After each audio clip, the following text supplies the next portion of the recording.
Welcome back, and I hope that you're enjoying your Wednesday evening. It is hump night, so you're already over the crest of the hump and headed downward into the doldrums of the rest of the week. So you have a lot of things to look forward to Thursday, Friday, but we're going to talk today about what's going on in the world. And I have to tell you that I actually received a call earlier from someone he's sort of related to me, and it was in the middle of the day, sort of with no warning or whatever, and he's just talking about how depressed he is at the state of the world. And I think he was looking for reassurance, and instead of reassurance, all he got was agreement, because I think that when you look at the erosion of the civil liberties of people in this country, in the United States, and think about the rest of the world and the way that they've always looked at the United States as, I guess, at least a template for a more free society, you realize how severe the damage is just in the past few weeks, and not even just starting then. I want people to understand that this process began much earlier than the inauguration of Joe Biden. So I don't blame Joe Biden as an individual for everything that's going on. I think he bears responsibility as a person who's been part of the process for a long time. I would never say that he's been a supporter of a free society in the United States. He's certainly been a beneficiary of the trappings of power. But it's been many years that various different interested parties have wanted to divest American citizens of their individual rights under the Constitution, especially under the Bill of Rights. And one of the processes that's going on right now is the impeachment trial of Donald Trump, the former president. And I think that what we're looking through right now is just it's sort of it's a thumb in the jugular of the American people, telling them, look, we are here, we're in charge, and this is what we're going to do. We're going to continue to not just mock our political opponents. Now, notice they did mock America's, the second side of the story, the people who voted for President Trump, through the Time magazine article that I discussed in an earlier live stream. I think I live streamed on that maybe 3 days ago. that was just mockery. But they're not going to stop at mockery. They're going to do punitive measures against people, whether it's legally punitive, whether it's career punitive measures, whether it is going after you in the educational system. And it is something that I think people should think about, because other people might blow smoke up your ass and tell you, it'll all get better. The pendulum swings the other way, and hope springs eternal. But in the meantime, you have to deal with the damage and the obstacles that are being presented before you as a person who may have a different opinion. And I'm not even saying necessarily that you have an opinion as a right-wing conservative or as a Trump supporter. I know plenty of people who were supporters on the progressive left of Bernie Sanders or Tulsi Gabbard, who are worried also because they had heterodox opinions. And I think that this impeachment trial is just one example of it. So we're going to talk a little bit about the impeachment trial and why exactly it isn't catching the public's imagination. And I don't think the first impeachment trial of Donald Trump did either. And when I was a kid, I remember Bill Clinton getting impeached. And it wasn't really the runaway hit that I think his opponents wanted, right? And to be fair, I think Bill Clinton did do something illegal. I think that if he had been a private citizen, he would have probably, seen severe, at least, I don't know if it would have been severe criminal penalties. I could have seen him certainly getting sanctions as a lawyer. Remember, perjury is a crime that usually will get a lawyer disbarred. Right. That's why I think that people should think before they enter the practice of law. Do you have the integrity and personal fiber, the moral fiber, in order to actually be the type of attorney that should be representing people. And that's why I think it's not really a respectable profession, because so many people are involved in it who shouldn't be involved in it. Obviously, there's a lot of people who they are, lawyers and attorneys that just do very, straightforward work. There's real estate attorneys, there's probate attorneys and all that. But when you talk about people who are some of these hotshot lawyers or who become politicians, it's very obvious that they are not in it in order to actually represent the best interests of either the client or the law itself, right? And that's one of the reasons that I think you should probably read up on some of the problems that have been thrown in, the obstacles thrown at people who have been chosen to represent Donald Trump. There's even reports that if you present arguments as somebody who defends Donald Trump's side in this impeachment debate, in this impeachment trial, you could potentially be either disbarred or precluded from teaching in a law school. So somebody asked me before I went on the live stream, what's really the point of this? Because it's not really likely he'll get convicted.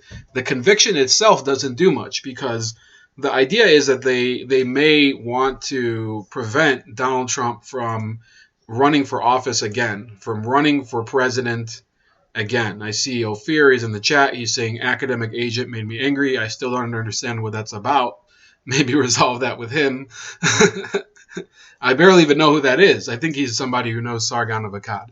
But in any case, I think Ophir, you sent me that today, but I was actually on the road. So sorry, but I still don't know what you mean, because I didn't get a chance to look at it. And quite honestly, I don't really know much about him anyway.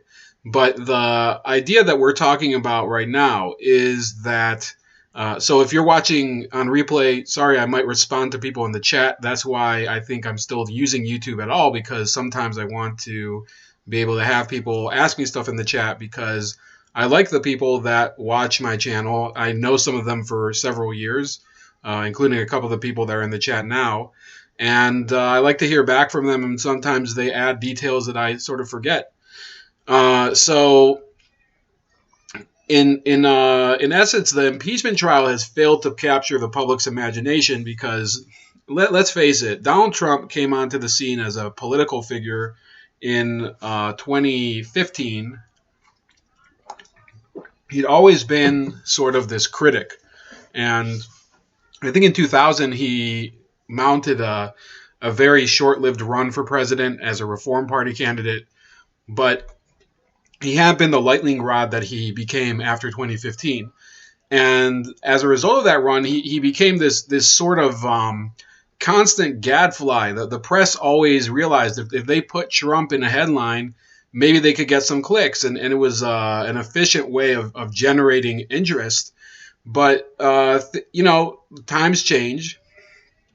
I don't believe that Donald Trump will forever be the same draw as he was when he was running for president and when he became president and everything. I think that he should be respected for the accomplishments that he did. I think he should be criticized for many of his failures. The supreme failure being his allowance of the intelligence agencies and the military-industrial complex to continue to dominate the American political system and put their own pawns into the right slots to prevent him from accomplishing even more, and also to prevent serious whistleblowers from receiving their freedom. Edward Snowden, Julian Assange. But this isn't today. We're not going to be dwelling on whether Donald Trump was a good president or not. We're going to be dwelling on why even impeach a person who he's in his 70s. He didn't commit any serious offenses that were out of his legal purview as the chief executive of the United States, as the president. Who cares? Why don't they let it go? And the reason that I want to say that they won't let it go is because they're jerking off the country, right? They're telling them, look, you are sitting there at home we are able to shut down your schools. We're able to shut down your bakery. We can make you. They're talking about, in fact, instituting a travel ban against the state of Florida now for whatever reason. I think related to the Super Bowl, which we're going to discuss a little bit later. And the whole issue is that this is a person who is the symbol of their, everything that they find to be a threat to their way of life and their rule over the country. And who do I mean by they? I'm talking about the special interests that control Congress and control the bureaucracy, lobbyists. I'm talking about the actual agencies themselves, right? So I'm talking about intelligence agencies. I'm talking about the Pentagon. I'm talking about the bureaucracy, right? And people like to mock you and say, well, are you talking about the deep state? You don't have to call it the deep state. Let's just call it the state itself, right? The state itself, to be completely, put everything on the table, is run by people who they earn a salary that is not really pegged to their performance. They usually get union contracts through two of the most corrupt unions in the country, the SEIU and the AFSCME. And the other element that is on that side is the media, of course, right? So you have the media, you have the military-industrial complex, and the intelligence agencies who work in tandem. And you get the media and big tech and all of the people within there. And they have an interest in this impeachment trial because they want you to know that it doesn't matter whether you are the most, the biggest loser, some dude pumping gas at a full service station in Nevada or something, and you don't even have any, anything to your name, and you have 3 kids that you pay child support to you can never hope to pay off your car. As long as you support Donald Trump, you're basically part of the other America, the America that doesn't matter, that doesn't make any of these decisions. And that's their message to the American people. And they use the person who is the symbol of that part of America, who is Donald Trump, as the person who's going to be, held up for trial. Now, I don't want to be hyperbolic, but that is in some cases, it's a bad idea, right? We think of what happens with martyrs, right?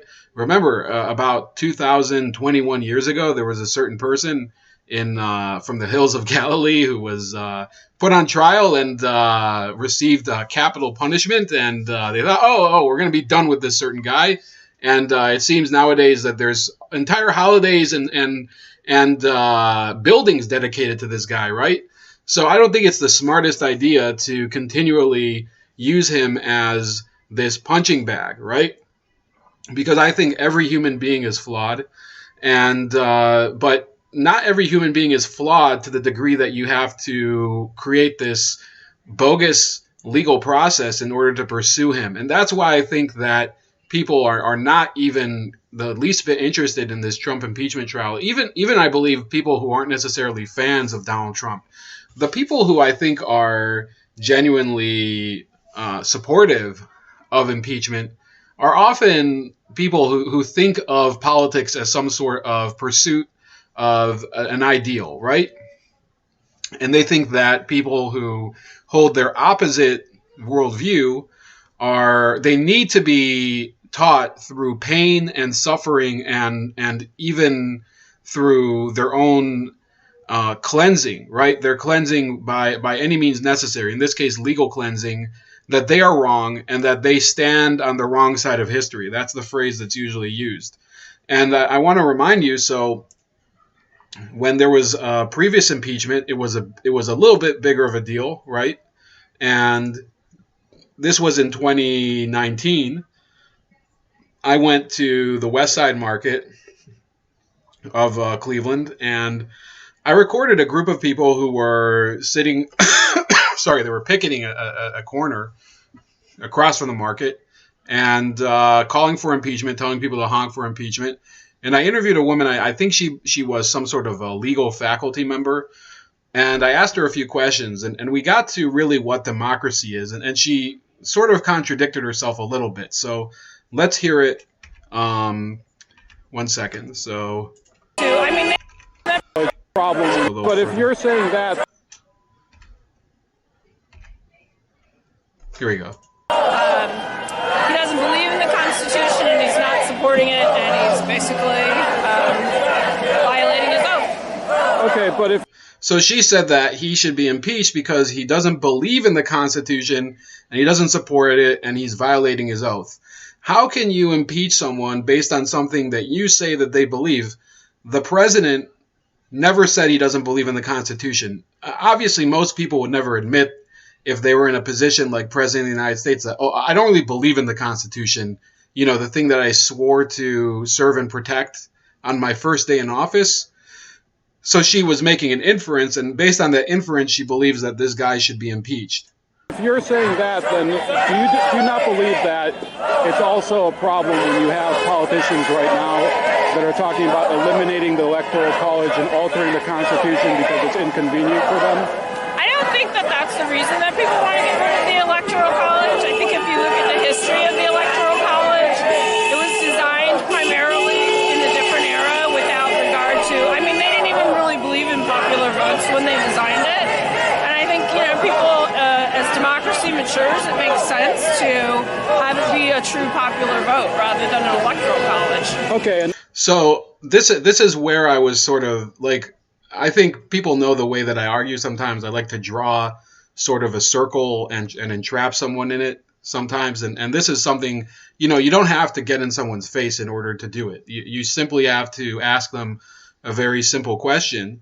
And I asked her, well, don't you think that the same issue could be said about people like Elizabeth Warren that were saying at the time we should get rid of the Electoral College? It is a racist institution. We should replace it with a national popular vote. Isn't that also undermining the Constitution? And her answer revealed really that she doesn't believe in the Constitution because she said that the people who formulated the Constitution itself in the 1780s, I think it was ratified finally in 1792. She said, well, in their time, they didn't really believe in the popular vote, and it's time for us now, as enlightened Americans, to actually go ahead and, rectify that, to correct them, right? So her answer is that, okay, I believe in the Constitution, but I think that it is wrong, and therefore we need to correct it because it is inherently flawed. Okay, so either you believe in the document that you think is so sacred, or you think that it's flawed and needs to be corrected. But you can't then tell me that you're going to infer based on someone's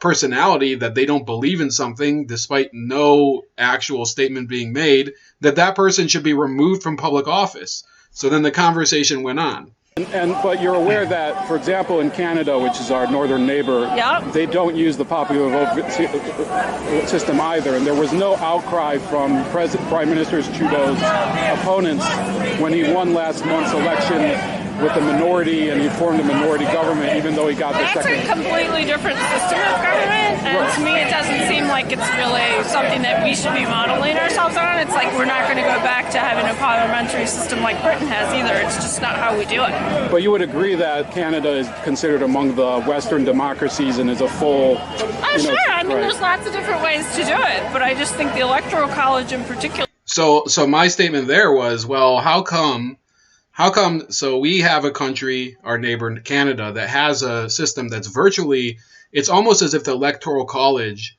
is constantly in session there. You elect people based on constituencies. It's even worse than the Electoral College because the Electoral College goes by the state. The Canadian Parliament goes by the riding. So if you're in a riding in a certain part of Canada, you elect a person there and you create a parliament. It's a parliamentary system. Just like in the UK, at least the House of Commons is like the UK. So her answer was, well, I don't really think that that's the type of democracy that we want to be. And I said, but you acknowledge that it is a type of democracy, right? Period. She said, yeah, sure. So while she accuses our Constitution of being undemocratic, She acknowledges that a country that is a system that's possibly even less democratic than ours is democratic. And that's the sort of mindset of the people who supported impeachment in 2019 and 2020 and now support it again now in 2021. There is no reason, if you are an observer, to really pay attention to what the impeachment trial is, what's actually going on in the impeachment trial. I'm not even going to get into, like I'm not watching the trial. I'm not I'd recommend if you should watch the Steven Crowder stream because it'll probably give you at least a little bit of entertainment. So Chris is making a comment that the unelected shadow government changing laws and Mockingbird state media propaganda isn't very constitutional, and man-made bioweapons for mail-in ballots definitely isn't. Right, and I think that when you see that there's just this unequal standard in terms of the law itself applied to people of different political persuasions, you just have to shake your head at anybody complaining about Donald Trump being the person violating the Constitution. I think that Donald Trump is guilty of failing in a lot of ways, right? And I think that unfortunately, he wasn't the type of person who could deliver the full change that we needed in order to cleanse the American political system. But guess what? I don't know if that person existed. I don't know if there's a potential for that person to exist, because that's how bad the state of America really is, right? So I don't think that we can, I would like to hold the president, and I guess now the former president, to the highest standard possible. I think in a fair world, the media would be holding Joe Biden to a higher standard, and it isn't, right? So when we have an impeachment trial that is happening after the president has left office, right? So already, who really cares? Are we going? And Alan Dershowitz has raised this issue too. If you can impeach Donald Trump for crimes and misdemeanors that occurred when he was in office, after he's in office, there's nothing that can stop you from indicting impeaching through Congress, right? Impeaching Barack Obama for things like the Fast and the Furious scandal, or for the IRS auditing scandal, things that the media doesn't really talk about, right? Impeaching Barack Obama for the war in Yemen and for drone striking an American citizen there, right? And that's an important issue for people on the left, right? The drone striking of Anwar al-Awlaki's son, right? It is a serious legal question. You don't even have to, you could say that it's justified, but it is a legally questionable action that this person who holds U.S. citizenship could be extrajudicially executed in Yemen by the president of the United States through his drone striking program, right? Can Barack Obama be impeached and then convicted for that? That's a real question now after this impeachment trial that's happening with Donald Trump. Can you impeach President Bush for leading the United States into the war in Iraq based on, in some cases, fabricated intelligence, right? Based on some of this unreliable intelligence material that it was ginned up. It was basically tailor-made in order to get the U.S. into a war in the Middle East that was not really driven by national security or by an imminent threat. It was driven by this lust for policing the world, right? Can he be impeached and then convicted by the U.S. Congress for it? That is the question now that it's happened to Donald Trump. And you can keep going on and on. There's how many living presidents are there? There's Carter, Clinton, and George W. Bush, Barack Obama, and what's his name? And Donald Trump. Okay, so right.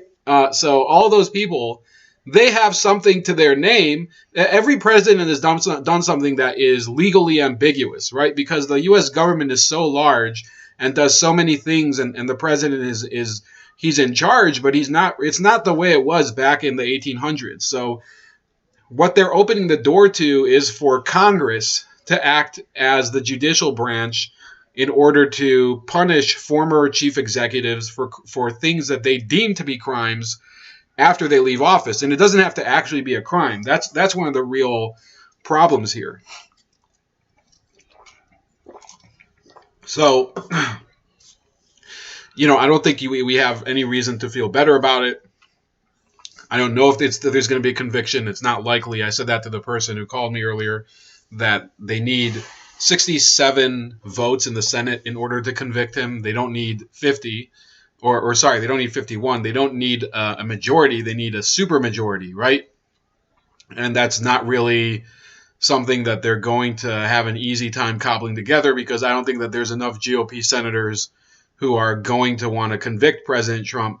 Many of them think that it's I get it that there's probably a decent amount of Republican senators. We know that they are corrupt and they don't have any real principles behind them.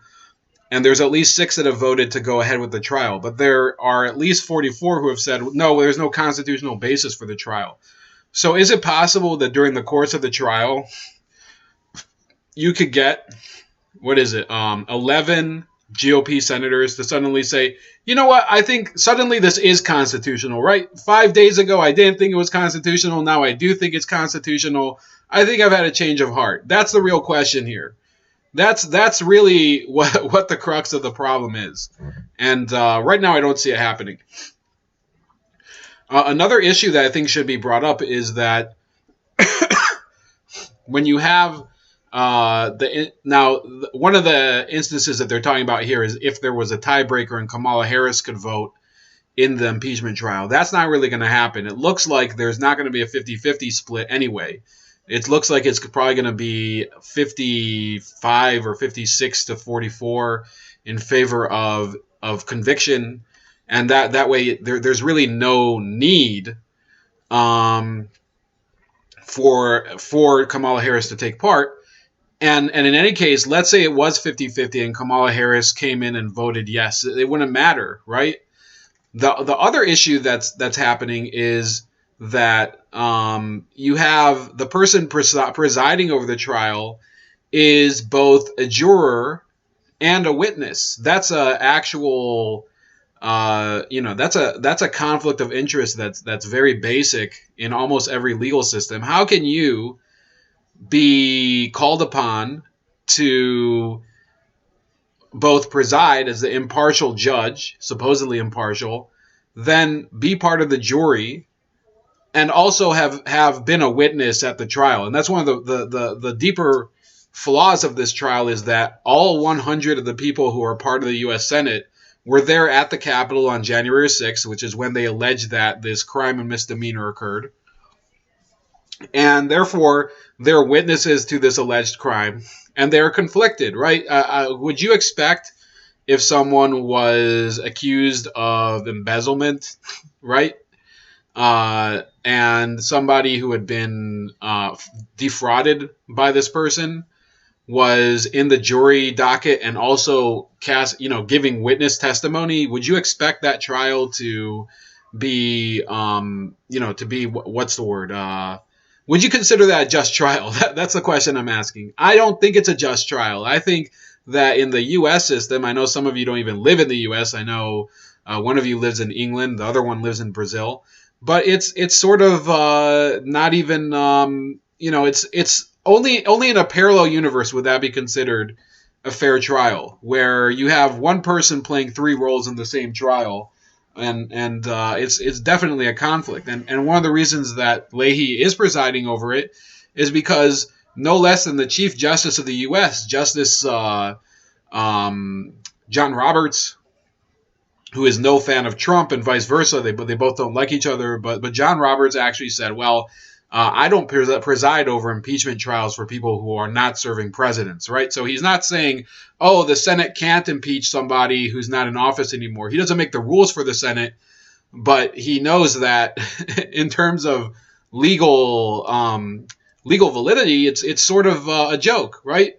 So why would he want to put his name on it? He's basically washing his hands of it. I don't think John Roberts wanted anything to do with Donald Trump since Donald Trump came about. I think he sort of saw, I think John Roberts thinks that he's above the dignity of actually having anything to do with Donald Trump or anything relating to Donald Trump. So he probably didn't want to be involved in the first impeachment trial.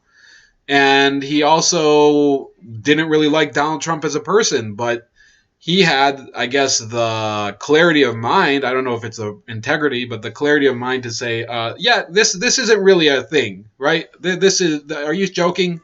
Are you going to impeach someone who's not even serving in government anymore? Let's get back to actually litigating trial. And by the way, it's a waste of time for him because he's the Chief Justice of the United States, and they want him to take time from the loaded docket of the Supreme Court. There's so many important Supreme Court cases that are coming up. There's one case, I believe, in March concerning red flag laws, which is important. And I think that, we have to be skeptical of the integrity of the Supreme Court too. But their work is pretty important, right? That's why it's important to elect a president who appoints people to the Supreme Court. And when you waste the time of both the Senate and by the way the Supreme Court, it is, I think, a dereliction of duty. Remember that Biden came to power in a time of national crisis, according to his supporters and according to his opponents. He comes to power amid what is still called a pandemic. I believe that the pandemic is largely now being, it's being exploited entirely for political purposes. I think that there's a lot of fear mongering going on. Most people who had to fear from the virus, I think that they're at this point, if you haven't had the virus, I think that you can probably survive it. If you do get the virus, I think that there are treatment methods that are available in order for you to overcome it. If you want to get the vaccine, you should get the vaccine. But the bottom line is that it continues to dominate the headlines and dominate the the agenda of the new president, because he wants it to seem, I'm undergoing all of these severe challenges with COVID, right? So therefore, I can't actually do anything that's important, right? I can't travel around the world. I can't meet people who are, dignitaries from abroad, or, go about the regular business of the country because of COVID, right? That's the narrative that people are supposed to swallow here. And yet they're wasting the time of both other branches of government in this time of crisis by saying, yeah, we're gonna put a guy who isn't even in office on trial for a crime that doesn't exist, that he didn't commit. And one thing that I want people to remember is that even in July 2017, right, they were talking about, they called it an impeachment march, right? And there were demonstrations across the country. I didn't really remember it, but there were people who were saying, we're going to impeach this guy. And basically the entire time that he was in office, people were just looking for an excuse. Why do we even have to have him commit a crime? We don't like him. We're going to impeach him. Just like the lady before. I don't think he believes in the Constitution. So let's impeach him.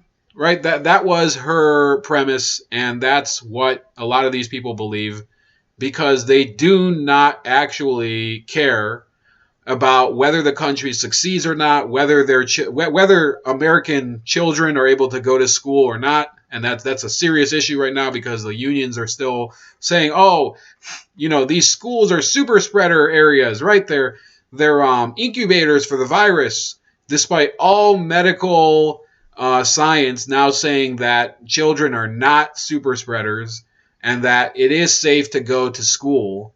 They are saying, we have to keep kids out of school. So what's the most important thing on the agenda?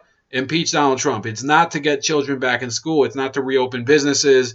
It's not to re-engage with other countries in the world, or even our neighbors, Mexico and Canada. Basically, it's been like that ever since Trump came into office.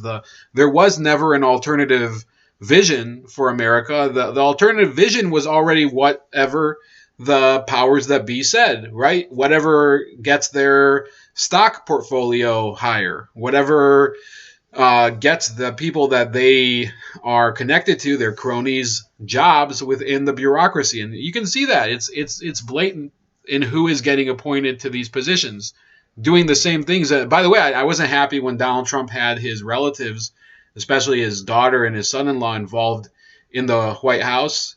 I thought it was a bad idea. It's proven to be a bad idea. I don't think that Jared Kushner was the best advisor on most things. I think Trump should have limited him to a very narrow area of the government and said, look, you can deal with diplomacy abroad, and I have domestic advisors. I don't need your advice on this.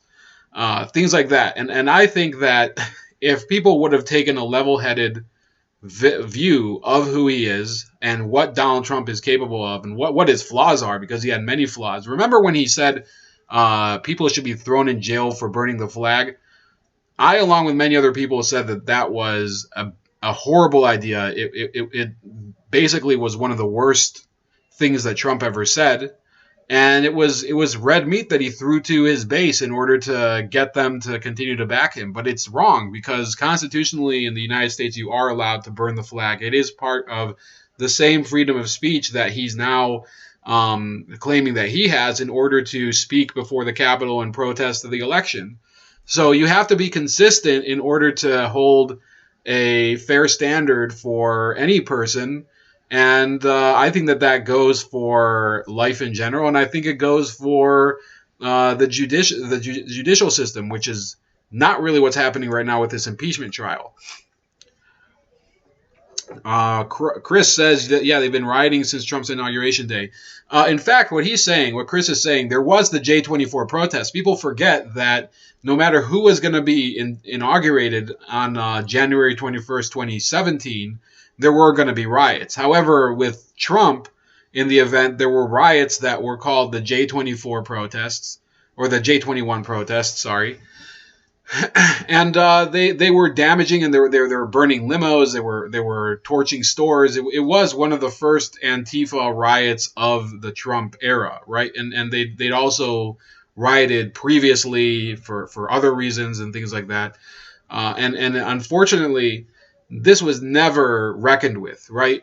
As far as law enforcement, as far as our justice system, that was not a priority. The fact that people were having their personal property destroyed under Donald Trump, I'm assuming that he would have liked to have that rectified, but the people who work for our federal government don't care. So it doesn't matter whether Donald Trump had good intentions or not. His intentions are not the intentions of the federal government.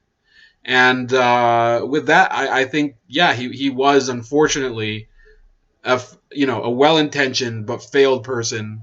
And I don't think that in the future he's going to be treated fairly.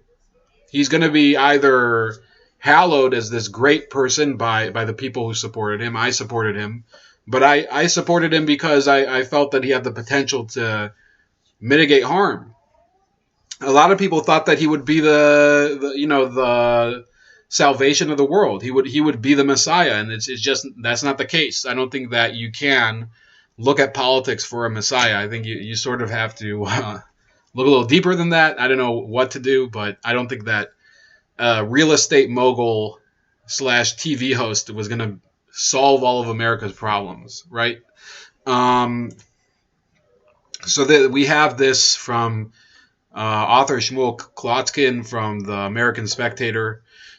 It says Trump's impeachment is unconstitutional and undemocratic. So I'm sure that they actually, it says here, what the framers of our Constitution said about their work, they believe themselves to be continuing the English constitutional tradition, the great landmarks of the English tradition, the Magna Carta, the Petition of Right, the Declaration of Rights, and the Bill of Rights from 1688 are all cited in the Federalist and figure in the thoughts and the debates of the framers. But the framers had fought against Britain and gave testimony with their fight that they believed that Britain had strayed into tyranny. That was why they fought for independence.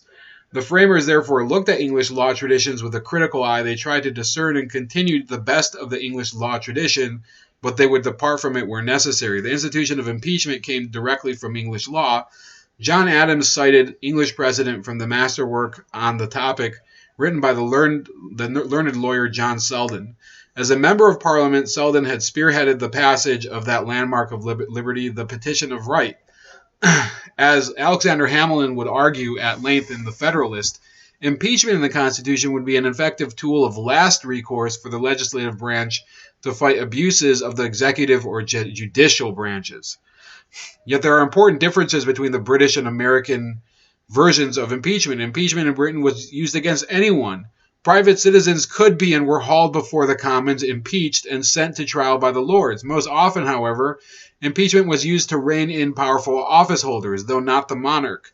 It was a powerful and frightening tool in the hands of Parliament, and it could lead to execution or penalties more painful but less final. It was not subject to judicial review. Parliament wanted not balance with the king and the judges, but supremacy.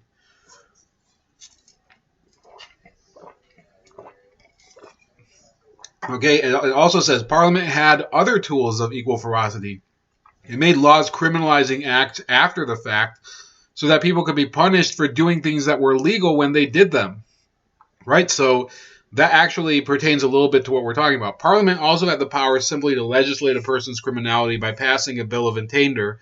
It was through such a bill that Parliament executed the Earl of Strafford, their great political enemy, when they realized they could not convict him of a crime in an impeachment proceeding.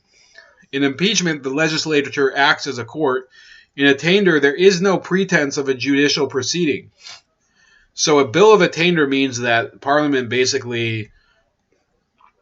A bill of attainder means that there's a law that's passed against a specific person. The American founders had found both Parliament and the king equally tyrannical. With no written constitution, each would assert unchecked powers, nor could British courts rule actions of Parliament or the king illegal.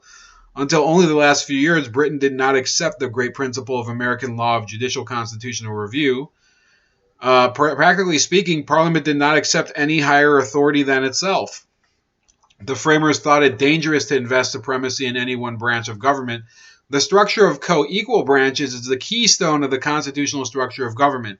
So to be clear here, impeachment is one of the checks and balances that the legislature has against the president. But it is not a check and balance against a person who used to be president, right? So once he ceases to be president, what's the check and balance here? It shouldn't be in the hands of what's it called? It shouldn't be in the hands of Congress. It should be in the hands of the court system, of prosecutors. By the way, prosecutors in Georgia are attempting to now legally pursue Donald Trump over a phone call that he made to the Georgia Secretary of State, Brad Raffensperger. Right? I believe that will also probably be thrown out of court, especially if it's a trial within the state of Georgia. So I think it's local attorneys in Atlanta.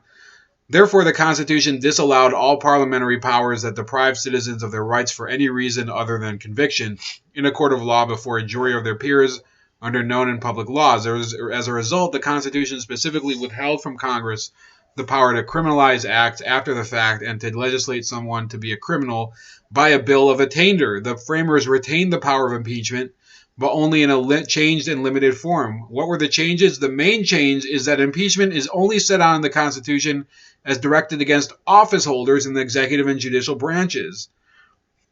It specifically disallows it against members of the legislative branch. Furthermore, the punishment resulting from conviction is only removal from office and possibly as an addition of barring from future office holding. There is no provision for impeachment of private citizens. Why were these changes made? Impeachment was deliberately stripped by the framers of any element resembling the tyrannical powers of ex post facto laws and of attainder. It was to be used solely as a last result to maintain the balance of powers and to save the people from a government that had broken faith with them through the kinds of high crimes and misdemeanor that bribery and treason represent. So, I don't think we're going to go through the rest of this. It is a good article. I will put it in the chat if any of you want to read it. But in sum, I think that people might be following from afar what's going on, but I don't think that it's really a topic that's grabbing the public consciousness, right? I think that people are coping right now with the real world problems that are left with us. There is rising unemployment in America. There is, there's still the crisis as far as the lockdowns. There's now apparently more moves by the Biden administration to reverse some of the executive orders that Donald Trump made, including one where he apparently barred Chinese institutions from operating on American college campuses, right? Because there were the Confucius Institutes and things like that were doing it. Apparently, Biden has reversed things like that. Now, I wouldn't say that all of those things are at the top of everyone's minds, but they're certainly more current than what is going on right now in the Senate, right? That is a huge distraction, and that's meant to be a huge distraction because a lot of these people, they get elected, and their real reason for being elected isn't to do things. It's in order to act like they're doing something, and meanwhile collect checks, and also to garner more power through lobbyist groups and special interests. That's really what the business of government is about in the United States. We're going to shift to talking a little bit about the Super Bowl and woke sports. As you might know, Mark Cuban, this is from SB Nation, apparently made this decision to phase out playing the national anthem. And you have this one guy from SB Nation was saying, "Oh, this is exactly what we need," and he goes through this whole litany of things about why it was played during World War I. And there's too much patriotism in sports, and it's been corrupted and everything. Look, I get it that sports shouldn't be about politics, so why have, maybe if there was no national anthem to begin with, why would we even start to put the national anthem before any games? But the fact of the matter is that it has been played before games. Or somebody has sung the national anthem. It's a major honor. Sometimes the honor is a little bit dubious, right? For example, I think when the Persian Gulf War was happening, they had Whitney Houston sing the national anthem before the Super Bowl, and it was a big display of patriotism. And I get it that people might say, well, you're exploiting American sports and the patriotism of Americans in order to justify war and everything. And I get it, but day to day, there's not really any reason that you would want to not play the national anthem before a basketball game. So apparently he was forced in the end by the NBA to play the national anthem before a game. Also, where is this? So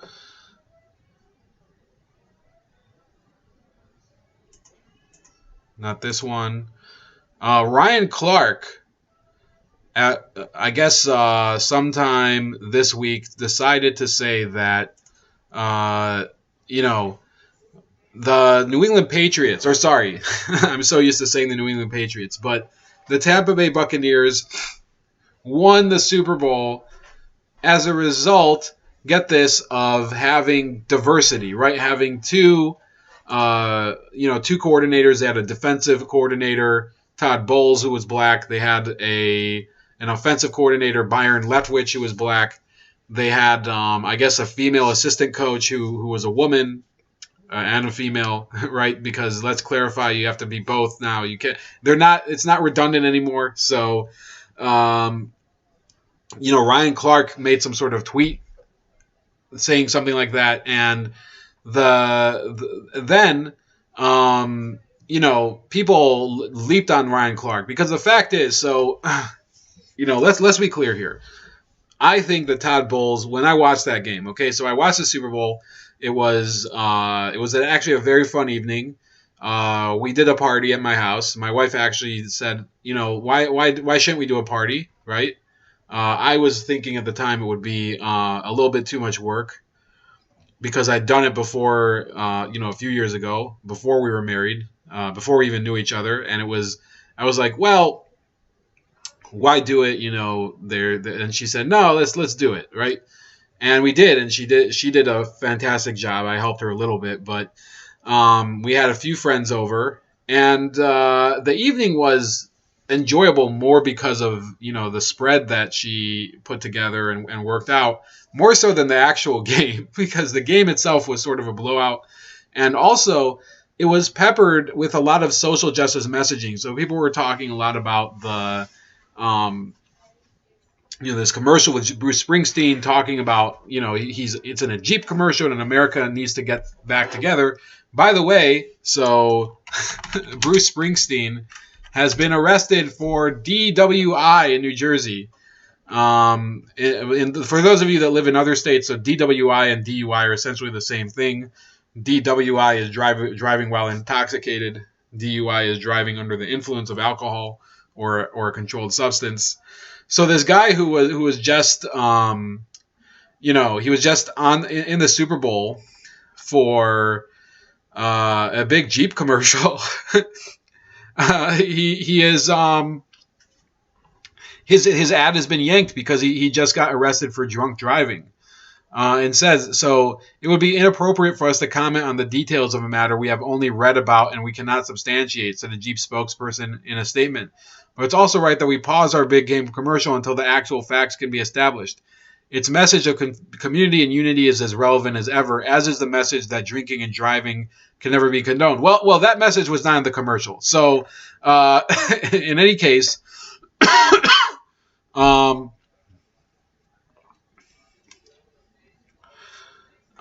so that's one of the issues that I think people are having a hard time to get over. That you either watch a football game or you attend an athletic competition and you're bombarded with political messaging, and that wasn't the case only maybe 6 or 7 years ago. And unfortunately, it's just started and it started at some point and it just snowballed over and over again. In 2013, I believe that was when Michael Sam was drafted as the first openly gay player in the NFL, and people made a huge to-do over it. I remember it very well. And the truth is that he wasn't a particularly great player, and he had a very brief NFL career. He was on the practice squad of two teams, the St. Louis Rams at the time and the Dallas Cowboys. And then he left, and then there was the whole Colin Kaepernick controversy. There was also the whole issue of the hands up, don't shoot. The St. Louis Rams also had that issue where they came into the stadium. There was a lot of social justice messaging at the time, and it's only gotten worse. And yet, the NFL doesn't seem to understand that people don't really care about the social justice messaging of the NFL. In fact, the ratings have crashed, right? So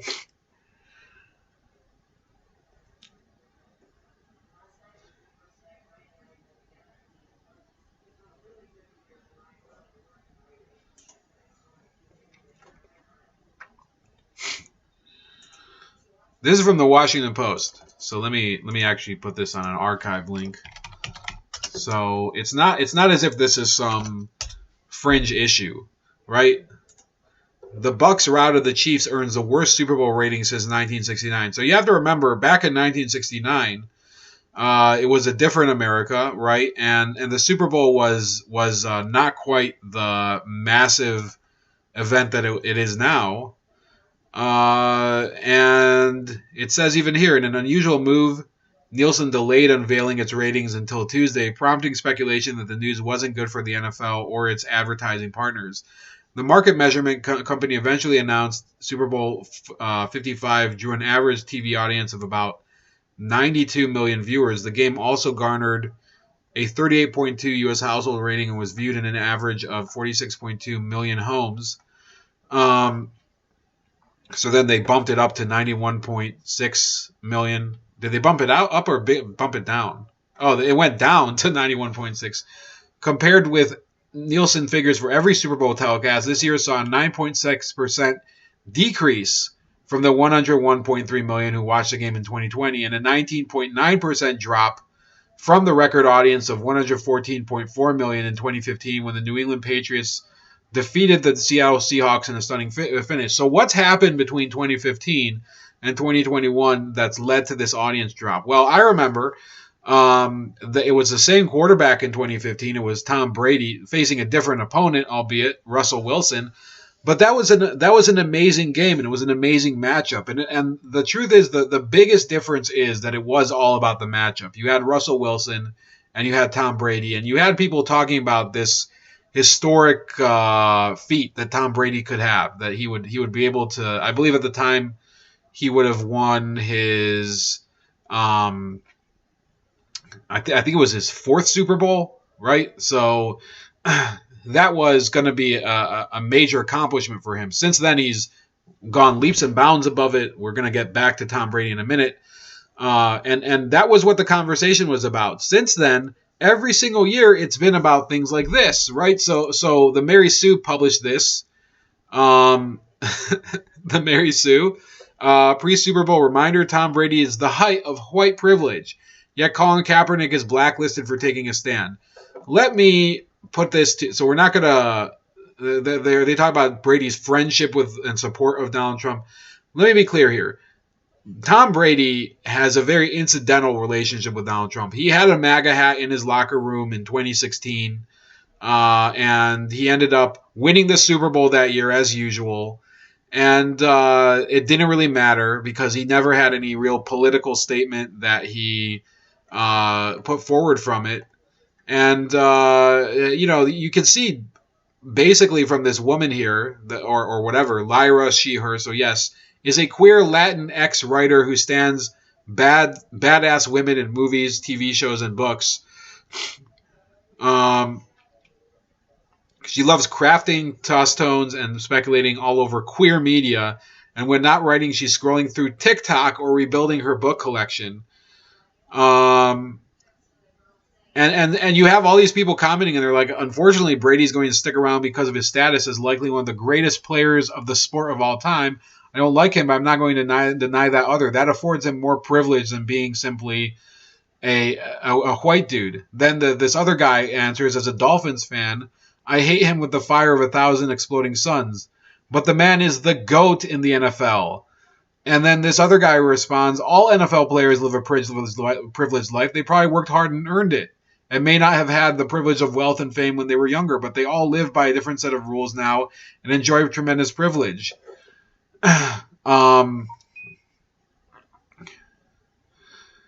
So people are saying, oh, I hate Tom Brady and whatever.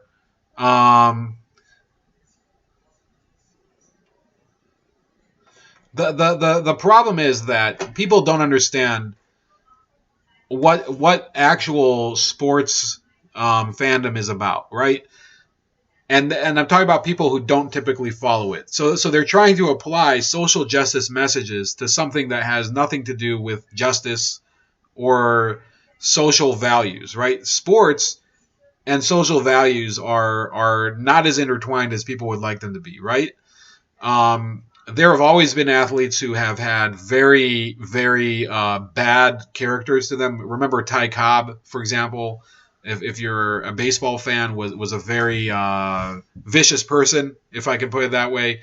If you want to look up a guy, Ray Caruth, I think I'll put his name in the chat. That guy, I think he murdered his pregnant girlfriend, and he won a Super Bowl, by the way. Ray Caruth. So. There's a different guy. I think he played for the Saints. He went to jail for rape. So there's plenty of people who play sports who certainly they're not supposed to be our role models or whatever. And I don't think that if you want to point to your friends or your children to look at someone as the paragon of values, that you should look at sports as a whole, right?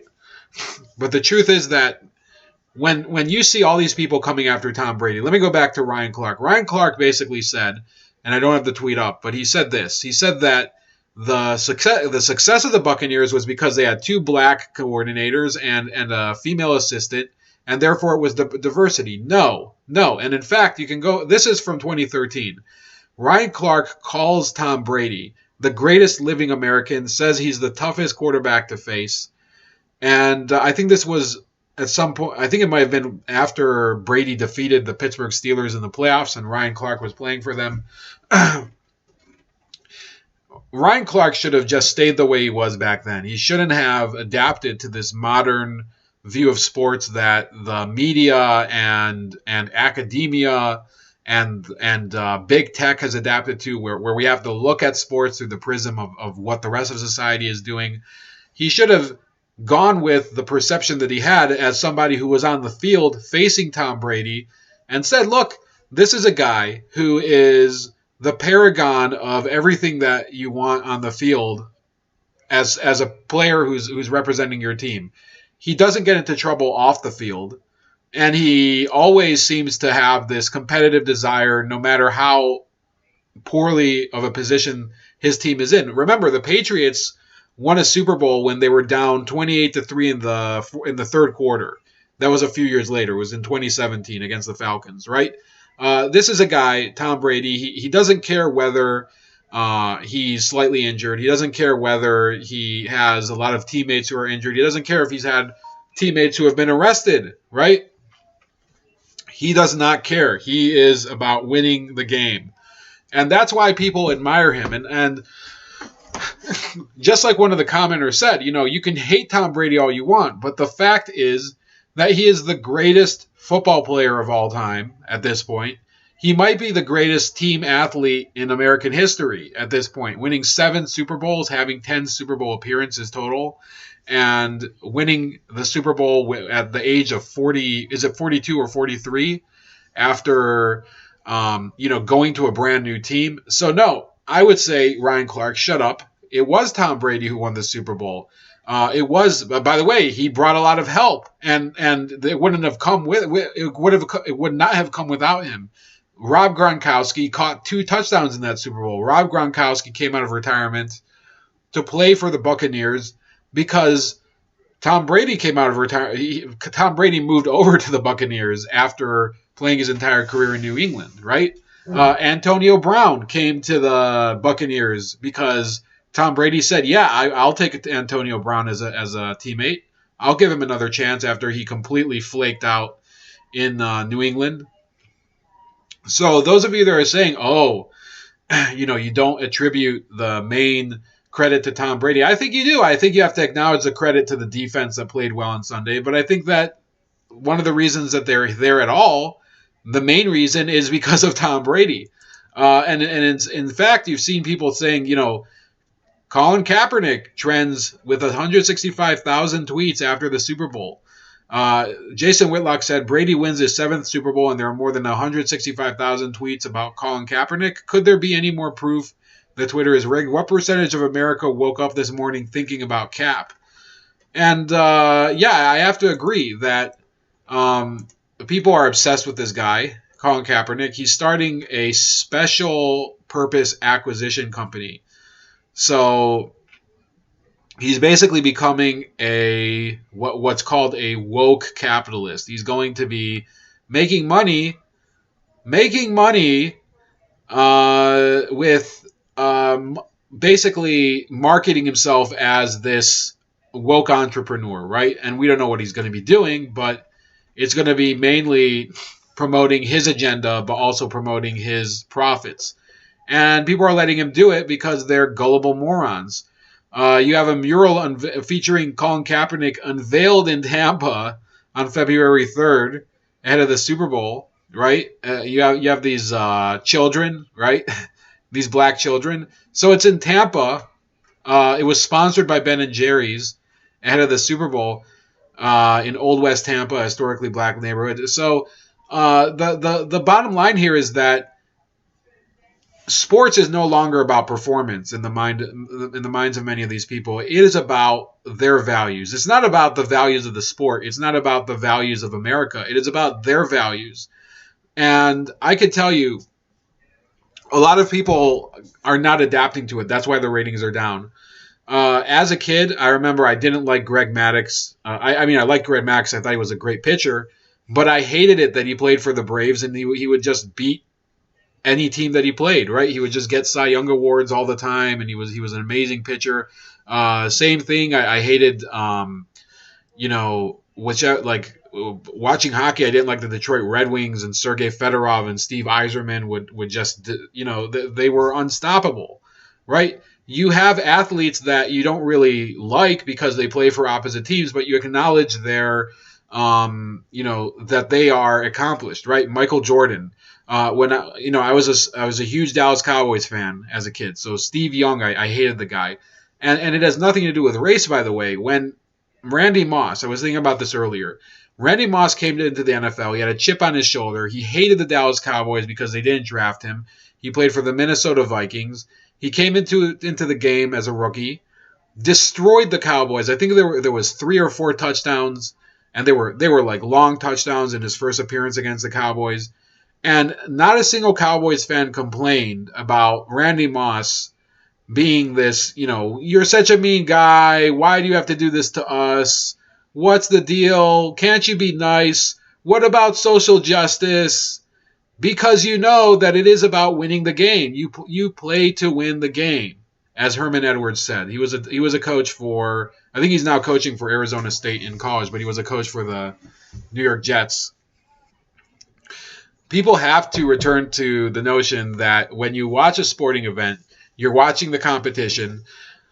Why do people tell their kids to participate in sports and athletics? Because you're telling them that competition, the pursuit of physical accomplishment, physical feats of strength and feats of endurance, those are a metaphor for the way that you should approach other aspects of your life. You should be able to accomplish more than your competition, right? That it's competitive sports, right? You're not playing the game in order to just participate, right? Um, and the same thing with academics. That's why I think that sports has gone with academics. Usually, not always for the best, right? But you want people to put their best foot forward when they're in school in order to get a higher average, right? First of all, boost the class average, but get an above average grade themselves, right? So this isn't about making a better society, right? Making a better society is accomplished by everyone trying their hardest as an individual, and then there's other things that you do as a society, right? You could do a potluck dinner. You could do things like that. But when you have team sports, when you have this common goal of winning a Super Bowl, just tainted by this social justice messaging, singling out one person, Tom Brady, for all this scorn. And I think Tom Brady, I'll continue to root against him, but I'm never going to disrespect him as an athlete ever, because I'm fair enough to understand that whatever the flaw of the game, whatever the flaws of the system, I understand how success is accomplished. It's not a mistake that he's won Super Bowls. It is a result of his hard work, maybe some good calls from the refs sometimes.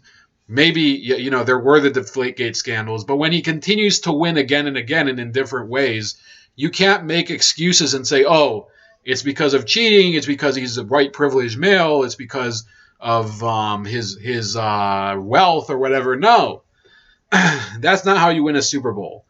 So that's about it. I want to encourage you, as usual, to find me on BitChute, right? I'm actually getting more views on BitChute videos than I am on the other channels. But if you are not a fan of BitChute, you can also find me on Odyssey, right? You can always find me on Odyssey. I personally prefer using the Odyssey app. And you can also see me on Rumble, right? If you prefer that, you can see I was watching Dershowitz a little earlier. So you can watch me on Rumble, which is rapidly growing, by the way. I would say Rumble is going to be, in the end, one of the more functional apps. So you might as well at least give it a try for a while, because they have the best potential to have sustainable growth. And also to subscribe to my newsletter. I hope to have a new newsletter out in the week ahead. And that's about it. Please enjoy the music again and have a great evening.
money.